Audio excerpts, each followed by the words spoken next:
We're going to talk about Shakespeare's poem. Still, to get a general view of this, you may please note down whichever poem it may be, though you are not going or delving deep with numerous other areas like literary criticism as a scientific study. We'll come to that as I mentioned in the third semester onwards only. But now also, with whatever is available, especially in terms of prosody, now the metrical composition, things to be noted down, things you have to note down, like different devices, literary devices like simile, metaphor, or at least when you see a poem, like when it is noted down to be a sonnet, you know that it's a 14-line poem. Or at least you identify that there may be a rhyme scheme, ice, cries, state, fate, hope, scope. So rhyming pattern is definitely there, intricately there in it. Because you are already introduced to those such background features of a poem, or the features of a poem in general. Metrical composition is unlike other writings like articles, research papers, essays, short stories, novels, or even drama. Writing drama is somewhere different. You have conversations, and it is meant to be staged. MENT, meant to be staged. So that, yeah, the writers mention what kind of a conversation or how to loudly. Sometimes you have a mention like that, loudly, or a side. You just pronounce those, or you just talk that, but as if the next person on stage is not, or it's not available, it's not audible to the other person. It's almost like we say something in mind. So such instructions are there in drama. So different literary types take different writing style. In the case of poetry, it's something more exclusive. It has its own features unlike any other literary writings. That's why the composition of poem is very appreciable and more tough, strenuous. It demands more dexterity, skill on your part. It's a new term, dexterity, skill on your part. Because to find out some rhyme scheme itself means a lot. Sticking to your theme, at the same time you're capable of choosing some words matching or rhyming in the same order. If it is A B A B, C D C D, so all those rhyme scheme you find out. You come across, you stick to that, and at the same time you're not compromising your theme as well. With the Petrarca sonnet, you need A B B A, A B B A. Then CDE. Told you, gave you that idea. Or if it is with the Shakespearean sonnet, you can check out now. If it is AB, ice, Christ, B, state, fate, AB. That's it, it's sticking to that. CD. The next one is completely different, maybe the fifth one. CD, hope, scope, C. CD. First, least. So that's D sound. Actually, the pronunciation should be like that. That's it. CD. EF, despising, E. State, F. Arising, EE. EF, state, gate. And at last, entirely different, like green skins, GG. Both same. This is exactly the way a Shakespearean sonnet rhyme scheme moves like. And he's sticking on to the theme. He's not compromising the theme. He says all those that he wants to say. He prefers to say by composing such a sonnet. So that is the skill of the writer. You cannot stay away from appreciating. അല്ലേ? ഒരേ സമയം പറയാൻ ഉദ്ദേശിക്കുന്ന theme പറയുന്നുണ്ട്, അത്ര ലൈൻസിൽ തന്നെ അത് പറയാനും പറ്റുന്നു, ഓൾറെഡി പറഞ്ഞു വെച്ച റൈം സ്കീമിൽ സ്റ്റിക്ക് ഓൺ ചെയ്യാനും പറ്റുന്നു. ക്രൈസ് ഇവിടെ വീപ്പ് എഴുതിയാൽ പോയി. If he uses the term weeps, okay, then also it's fine. Christ, but straight, fate. If he cannot find such a term here matching with straight, there is no rhyme scheme like A B A B. Hope, scope. Here, brings kings together. Wealth brings, such wealth brings. Actually, word orders, all those get completely subverted, but you have all those rhyme scheme, rhyme pattern kept intact. And obviously, you cannot expect that subject, verb, object, order as you have used it in casual or conversational or even proper sentence structure in English. Like, I like oranges. I subject, verb, like oranges, object of the verb. You cannot see always such an exact decided pattern. Sometimes it's subverted like anything. I all alone be weep. Why it is I all alone be weep? Actually, subject after we prefer verb. But here he uses a different composition. We will come across that later.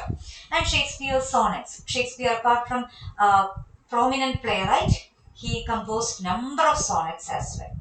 He composed a lot of sonnets. And the background for his sonnet writing, I will get you back, but let us go to the poem now. First, about his time period. This writer's year of living, like 1564 to 1660. In history paper, you will come across that the importance of this particular time period in the history of English literature in general. You can attach that the very flourishing time of literature, the Renaissance literature, all that you can locate alongside. And obviously, because of the same reason, Shakespeare and most of his contemporaries got maximum chance to bring a lot of to bring their creativity to the front of the public, in front of the public. If you're a writer of a time when the society doesn't promote art or writings, anything in that way, so your skill is not recognized. Numerous writers had to live and die in that way. Numerous skillful persons had to live and die in that way. But Shakespeare was comparatively lucky in that regard. Again, the rulers of this time, their stance also is important. You know how many kings and queens they are ruling, their stance, all those affect it. If they are not promoting art, we will come across a particular time period in history. Actually, after this Renaissance time and all, certain rulers closed down all the theatres. Teacher will discuss it in this history paper, don't worry. Puritan time, you will discuss that. During that time actually, no one was allowed to go to watch plays portrayed on stage. Even writers were degraded. They were not provided with any incentives. But Shakespeare and the rulers of his time, think about this particular span, his lifetime. It's 1564, which is that century. I gave you the idea right now. Which must be the century, 1564. Please tell me. 16th century. It is the 16th century. And what about 1616? 17th century. Exactly, it is the 17th century. So, this person, you cannot always say that this person belongs to, or any writer who have a year of living in between these two, or exactly in this way. You cannot locate him either in 16th completely or in 17th completely. Some of his writings may be in 16th century, and the last part of his writings may be in 17th century. The same with the sonnets. We are not at present we are not looking at that, but sonnet and its background we definitely have to look back. We'll come to that later. Like some of those are addressed, its background, its historical scenario will be discussed. Now let us take this poem as such for the time being. Okay? Yeah, when in disgrace, with a fortune and men's eyes. You can see from here itself that it's not titled as such. It is just one line of the poem which is taken and referred as the given as the title. That's all. Actually, that is one feature of Shakespearean sonnets. Means, yeah, those are numbered in this way. You specifically have the mention reference that it is a sonnet. You don't have to take one or two of Shakespeare's writings and count one, two, three, four, five to make sure that it's a sonnet. It's given as such. Like from sonnet, some prominent sonnets are there. Sonnet number 29, which are always prescribed in different universities, either at UG level or at PG level.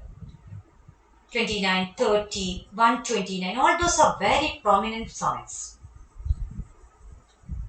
Number of sonnets are there, exactly. Yeah, the proper number. Actually, he is known for his plays. And to count the correct number of his plays, it's 37. Sonnet, I haven't come across such a mention anywhere. Still, I will try to collect that data as soon as possible because I would like to make it more perfect. So whether it is about the notes or venue, when I talk about those details, either two addressees are there for all his sonnets. That's what it is told. But the difficulty in bringing any detail about this writer again is very difficult. It's very problematic. Not difficulty is difficult, it's something exaggerating. But difficulty in talking about this very writer itself is a risky thing because this person's existence itself is controversial. There are people who say that definitely such a writer had been there. He himself is the owner of all the writings attributed to him. But at the same time, people are there, critics are there, critics in the sense, yeah, people who are interested in literary discussions and all. That's all is the terms meaning, not about the negative criticism, negative remarks only, but criticism എന്ന് പറയുന്ന term കുറച്ചും കൂടി broad ആണ് in the context of literature. As you are not introduced with that part, I would like to mention. അല്ലെങ്കിൽ നിങ്ങൾക്ക് മനസ്സിലാവും അടുത്ത വർഷം മുതൽ ആ ടേം കേൾക്കുമ്പോൾ അതൊരു ലിറ്റററി ഇന്റർപ്രിട്ടേഷൻ ആണ്, അല്ലാതെ അത് എപ്പോഴും നമ്മൾ നെഗറ്റീവ് റിമാർക്സ് പറയുക എന്നുള്ള കോൺസെപ്റ്റ് മാത്രമല്ല. ഇവിടെ ഒരു പ്രോബ്ലം എന്താണ്, I don't know whether it is mention when teacher teaches you, teacher taught you, I don't know whether it's over also. Yeah, I took the updation yesterday and I told that it's 15th century is over. So some critics, they say that such a person didn't exist. It's a collection by different writers and such a name is given like Shakespeare. Some people say that his works are not at all genuine. All the sources can be located. You can locate all the source, all the writings of this man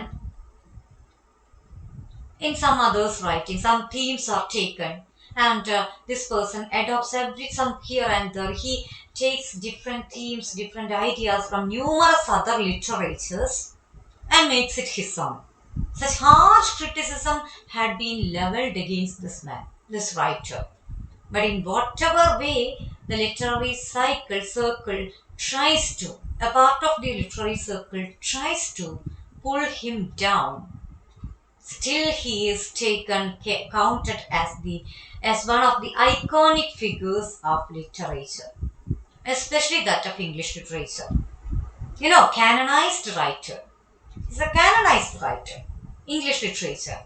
Even a child who is not really actually introduced or anyway, not without having any exposure to literature, still knows something Shakespeare. Shakespeare, who is that? At least the person knows that he's a writer. What's his relevance? All those, if you delve deep into literature, again, you cannot go without having this person somewhere mentioned. Okay, and so Now, because of that controversy, his own biographical details, all those are at one side, it is emphasized. At the second side, they say that such a person didn't exist at all. But it's very unlikely that if you talk about Beowulf, it's anonymous, it's anonymity, it's a time period, it's far back, a remote time when you didn't have proper records of people's living all those. But think about this time, that is some 15th or 16th or 17th century.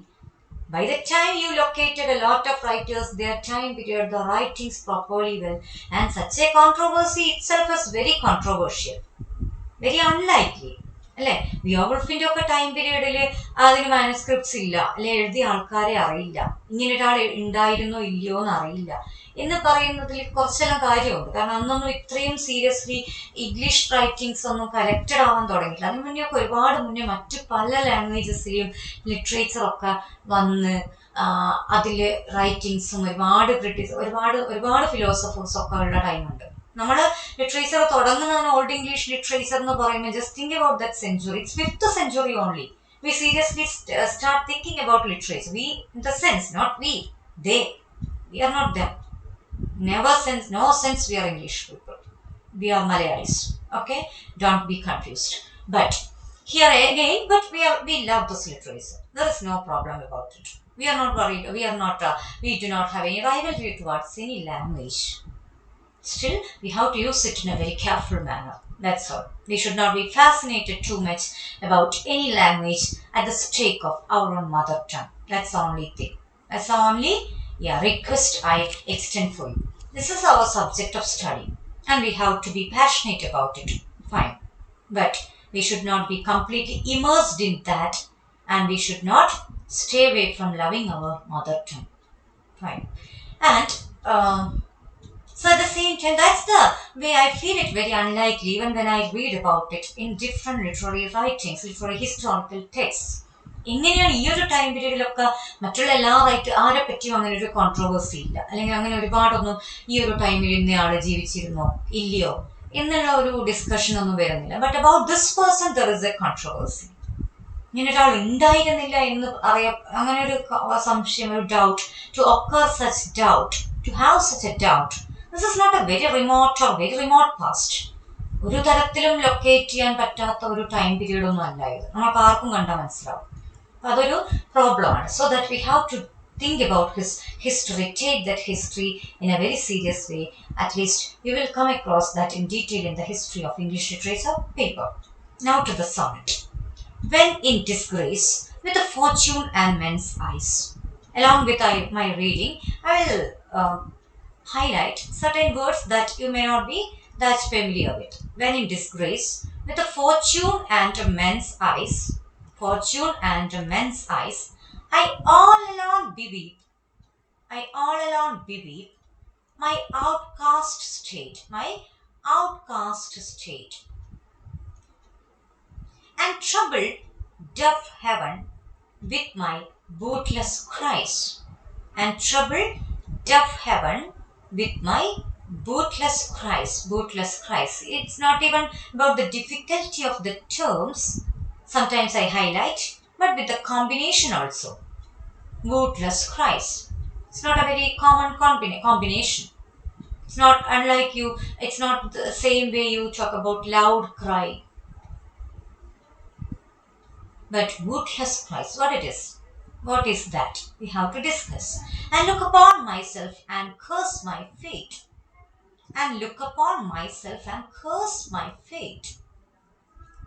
So it's not just about the terms, but the main prominent part of the lines I will highlight. Wishing me like to one more rich in hope. Wishing me like to one more rich in hope. Like to one more rich in hope. I'm just reading the poem for you, that's all. Featured like him with a friend's possession. The term you know. Featured like him. Who is this him? Who is this I? All this we have to note down. Desiring this man's art This man's desiring means wishing. And that man's hope with what I most enjoy, contented least. With what I most enjoy, contented least. Most enjoy, contented least. All those you please note down. Just emphasize, get an emphasis on these points. That's all. Yet in these thoughts, myself almost despising in these thoughts. So at least you could make a sense that this is all about some complaints, some dissatisfaction, and he comes to a noting down like almost starting despising the speaker. We can take that to be speaker. Happily I think on thee. Happily I think on thee. The very archaic usage that you come across in Shakespeare, not just in poetry, sonnets, but in plays as well. Archaic means obsolete, outdated, not in use. The, yuan, another modern English U, actually the stands for. So an old English term. At least you know by history of English language paper, you know how terms when down changes, certain changes in meanings, all those semantic changes, learning words, all those features of language, you know. So I think on the, and then my state, like to the lark at break of day rising, lark at break of day rising, from sullen earth sings hymns, from sullen earth sings hymns or hymns, H-Y-M-N-S. Please note down this, the pronunciation as well, hymns. It's not hymen or something, it's hymns. At heaven's gate, at heaven's gate, for thy sweet love remembered, thy sweet love remembered, thy again, thee, thy means yours, your. Such wealth brings, then I scorn to change my state. I scorn, maybe a new term to you. I scorn to change my state with the kings. My state with the kings.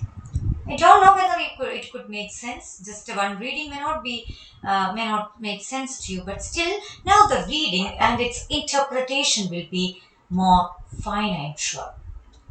Now we know it's a single person's talk, more of a personal note. You know, you just try to recollect the features of a sonnet, more of a personal note, an agony, a sorrow. That's what you mean here. And again, you know, sonnet number 29, he starts talking, he mentions when in disgrace. Disgrace means in a very shameful situation. As a writer, if you want, you can take the speaker to be the poet himself. To make it, to take it in a very detached fashion also it's possible. You can just mention to be the speaker. ഒന്നുകിൽ അത് writer ആണെന്ന് ഉള്ള രീതിയിൽ എഴുതാം, അല്ലെങ്കിൽ speaker പറയുന്നു എന്ന് പറഞ്ഞിട്ട് നമുക്ക് എഴുതാം. The speaker says that, or the writer says that. Some poems, you have the obvious note, clear note that this is about the writer. It's very personal. It's so personal or autobiographical. Here you can take that to be so personal and autobiographical. Because critics mention about certain ideas or some mentioning, and it is connected. So those are connected immediately with his literary career and personal crisis during this time, the time of writing this sonnet. കാരണം ആ ടൈമിൽ ഈ പറയുന്ന ഒരാളുടെ set back in Fortune and literary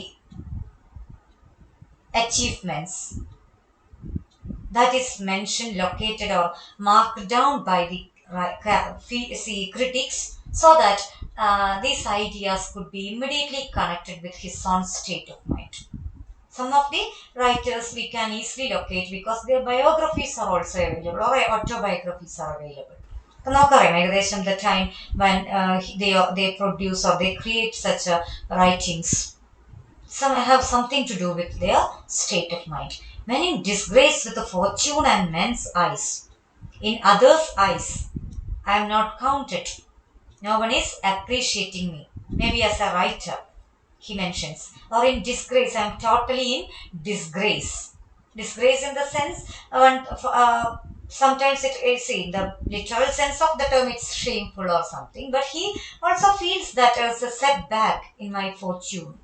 With a fortune, fortune is not there. Fortune means, yeah, kind of luck, either in the mode of financial gain or anything. And others' appreciation. This appreciation is not available, financial gain is not there. So writers are likely to go face such different phases during their career. You cannot expect all the writers to be successful all the time.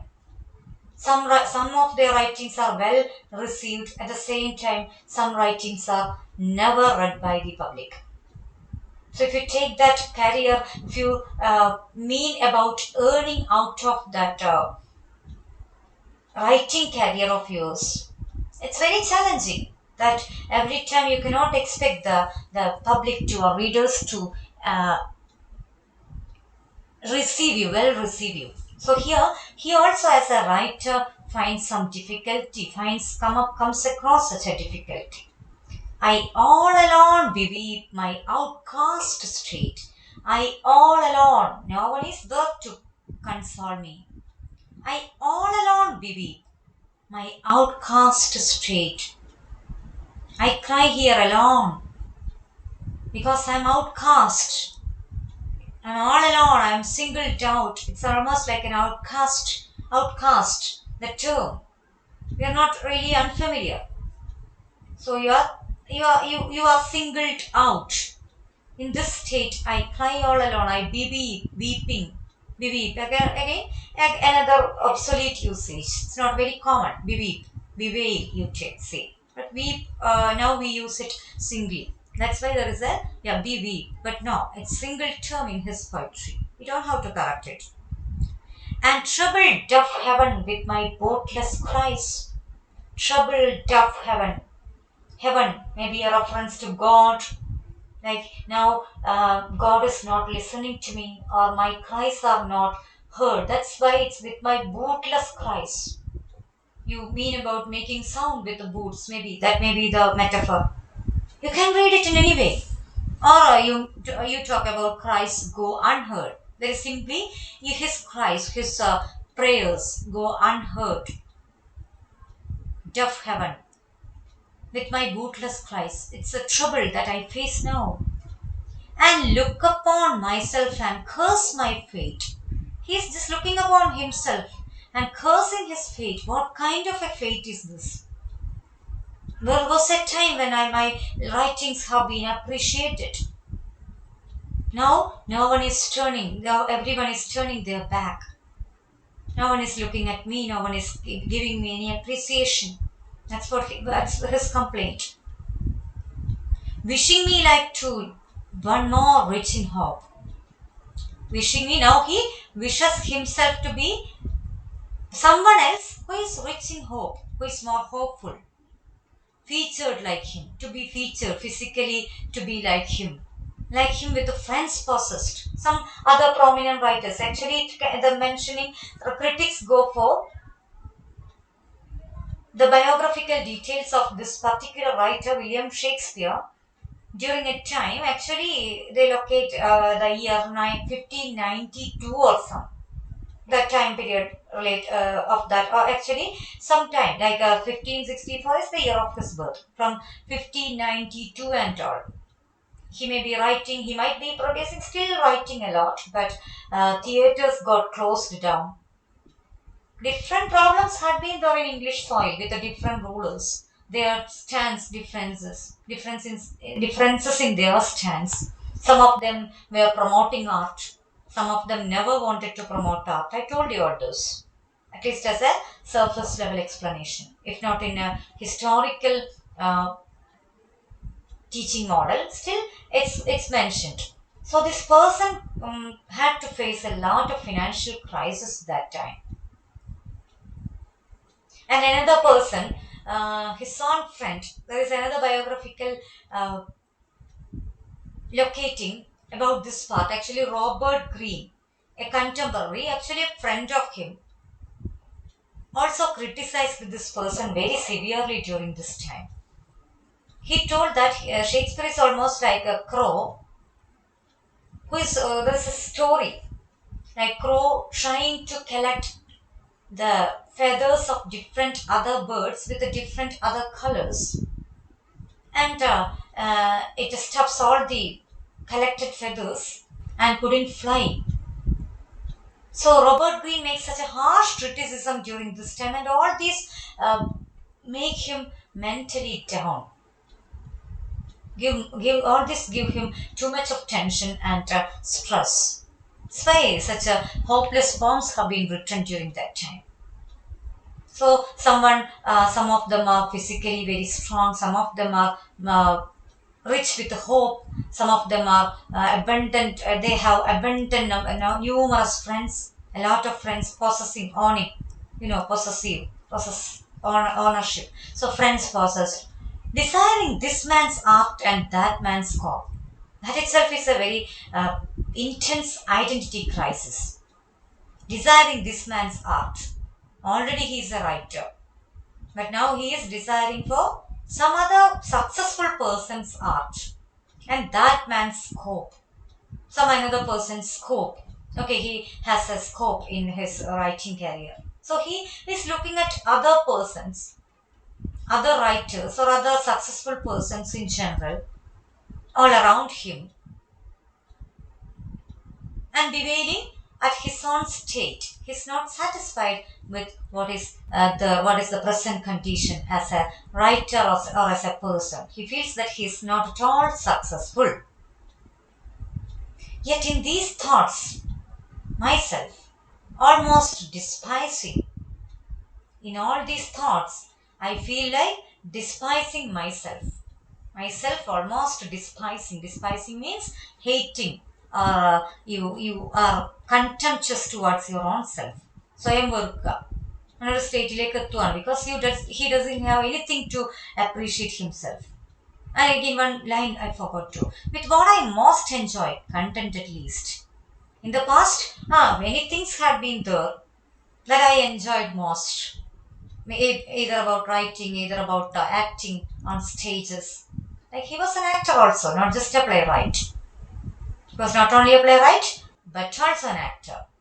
So in that regard, what I enjoyed most in the past, now it contents me the least. Means it doesn't get me any satisfaction. Contenting me, contented means satisfied. Content. Being contented means you are satisfied. Now, yet in these thoughts, myself almost despising. So, all these thoughts bring nothing but despise towards his own self. He feels a kind of hatred for himself. Now, but it turns to something different. He is coming back to something different. He's rejuvenating himself. He's trying to rejuvenate himself. By what means? Let us see. Haply I think on thee. All such thoughts are disturbing me till this moment. But happily, immediately. Happily means happily itself. The term can be happy. Happy, again an obsolete archaic usage. A term which is not there in the modern standard dictionary. You cannot see this term, but at least you can identify that to be happy. Happily, I think on thee. Thee, you, some person, an addressee, a person who is addressed. So that is the way you have to note down the background of all the sonnets, and I will get back to you in that way. Like some of his sonnets are addressed to a friend, some to a lady, a few to a lady, and another to a man, a friend, a male friend. And some critics try to attach such a gay relationship in between. Like Shakespeare was a gay. What do you mean by gay?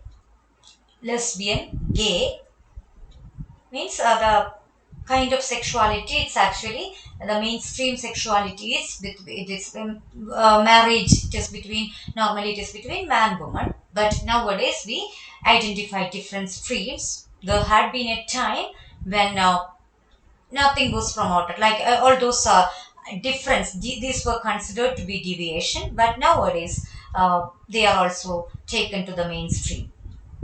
Like that is again another kind of the sexual orientation. Like it's one thing, like it's about man-man relationship or woman-woman relationship. You should know all these terms because you are learning literature. It's a very common terms in the society. So that is again a controversial, another dubious thing about all the sonnets. They say that almost all the sonnets are addressed either to a man or a woman, and that man figure is noted down to be his lover as well. That is one part of the story. So happily I think on thee. Specifically here, I didn't identify whether it is to the address is a man or woman, but still you think either it can be taken as a means of friendship or as a love. Whatever. Happily I think on thee, and then my state, like to the lark at break of day rising. Now when I think of thee, about you, oh, all this unhappiness drains out of me. And I'm almost like the lark at the break of the day, the arising day. You can see birds after sleeping peacefully well coming out in a very enthusiastic manner. They are chirping, they are making sound, they are flying, their flight, everything is very beautiful. They are enthusiastic, they are fresh out of sound sleep or out of food, whatever way they are peaceful. And after once every morning break of morning, you can see birds are in the most exciting state. In the same way as like a lark from sun and earth sings hymns at heaven's gate, as the some birds coming out of sullen earth, dark earth. Sullen earth means dark earth. It's about daybreak. Sings hymns at heaven's gate. Again, you are capable of singing something. You feel like singing. You are again hopeful about heaven, God, the possible future fortune that may come. Because I start thinking about you, leaving all this tension behind. So that is the beautiful memory or beautiful thought about a friend or a lover, a preferable companion. He is coming back to the state of happiness.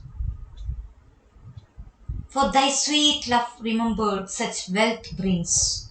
For thy sweet love remembered such wealth brings, that then I scorn to change my state with the kings. Thy sweet love, when I remember about your sweet love, maybe about a love relationship itself, may not be just a friendship. We don't have to make it very specific because all these are abstract. It's not written like 29 sonnet is addressed to this person. You cannot always say, especially when you say that this person didn't even exist.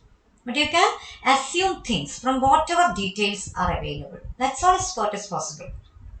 So sweet love remembered, such wealth brings, that then I scorn to change my state with the kings. That is, now I don't want to change even my state, even with that of kings. This state actually is a pun, wordplay. State can be either my situation. No longer I want any change. This situation, this me itself is enough. I'm happy in this self of mine because just about thinking, just the thinking, thought about this beloved makes me happy. Like the enthusiasm is brought back. That love, when I remember about you, such wealth your thought, the thoughts about you itself brings to me. Sorry, bring to me. Thoughts bring to me. The wealth is brought to me. Such wealth brings. Means all those, you cannot see all this word order or any grammatical composition, nothing as such. For thy sweet love remembered, such wealth brings. Actually, the word order should be when I remembered when I remembered your sweet love, or your sweet love, the remembrance of your sweet love brings such wealth. That is the real word order. But see how he distorts he subverts the language order composition to bring this effect of A B A B C D C D all those. Actually, if the word order is like that, you cannot get this brings here to rhyme it with the kings in the next part. Actually, the couplet, final couplet. It's almost like a concluding line. For thy sweet love remembered. This wealth, it's wealthy. Your remembrance itself, these memories, though them in themselves are wealthy. That makes me rich. So that I scorn, I don't want. Scorn means I refuse, I don't want, I hate to change.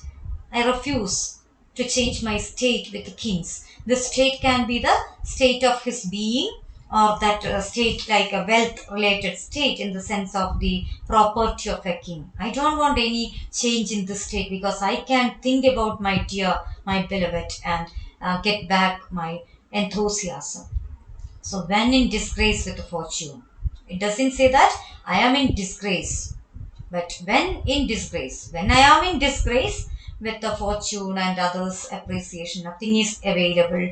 But what happens at the end? Yet in these thoughts, myself most despising, yet happily, I think, stir. There is a division. You can mark down a division for no, yeah, here it's here itself you can think about starting. Yeah, for. Then to last conclusion. Like yet in these thoughts, here itself you can see the division from this part. Actually, for then the next four, but those two quatrains talk about the same. The fourth one is something different, like how he shifts from that state of mind, and last conclusion about what he achieves out of that remembering of that friend or the love figure, beloved, and how he is coming back to normality. Not normality, but about the state of his enthusiasm itself. So that's all for the time being. Thank you so much for listening patiently.